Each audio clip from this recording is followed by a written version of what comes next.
Le 9 juillet 2023, Élodie Fontan fête son 36e anniversaire. Amoureuse de Philippe Lachaud depuis plusieurs années, elle est tombée sous son charme alors qu'il la dirigeait dans un film qu'il réalisait. Une histoire qui a pris naissance devant les caméras et face à leurs amis également présents sur le tournage. Elle a fait sensation dans la série Clem et incarnait une fille qui donnait du souci à ses parents dans le film Quest ce qu'on a fait au bon Dieu.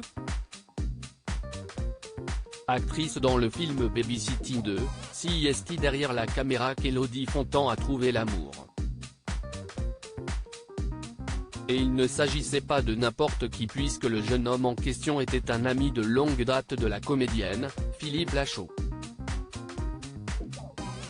Un amitié qui aurait pu d'ailleurs ne jamais se transformer en amour étant donné qu'elle a longuement hésité à accepter le rôle proposé par celui qui travaille actuellement sur l'adaptation de Marsupilami. Philippe est un très bon réalisateur, doublé d'un très bon directeur d'acteurs avait confié la jeune femme lors du 19e Festival international du film de comédie. Très sincèrement, quand on m'a proposé le scénario et que j'ai commencé à le lire, je me suis dit, je ne peux pas, si est-il débile, si est-il la concurrence, si est-il pas cohérent. Et puis, je connaissais la bande déjà, un peu comme celle du bon Dieu avait-elle confié. Finalement, Élodie Fontan accepte le rôle et devient de plus en plus proche de celui qui la dirige. Malgré tout, elle a réussi à séparer ses sentiments de son travail pendant le tournage. C'était un ami avant le tournage. La question ne s'est pas posée a-t-elle expliqué. Devenue maman d'un garçon prénommé Raphaël né en décembre 2019, Élodie Fontan a aussi évoqué sa vie de maman souvent considérée comme compliquée à concilier avec le métier d'actrice.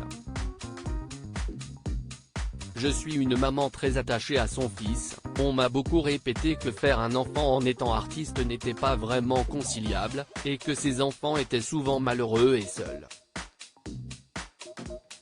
Si est quelque chose qui m'a longtemps effrayé et puis je me suis dit, pas question que mon enfant vive ça. Du coup, je pense que l'on doit faire ce que l'on ressent au fond de soi. Très amoureuse, elle avait également dévoilé les dessous de son quotidien avec Philippe Lachaud. Faire le même métier est-il dangereux pour un couple? Pas du tout pour la comédienne qui voit même cela comme un avantage. Forcément, il y a du pour et du contre.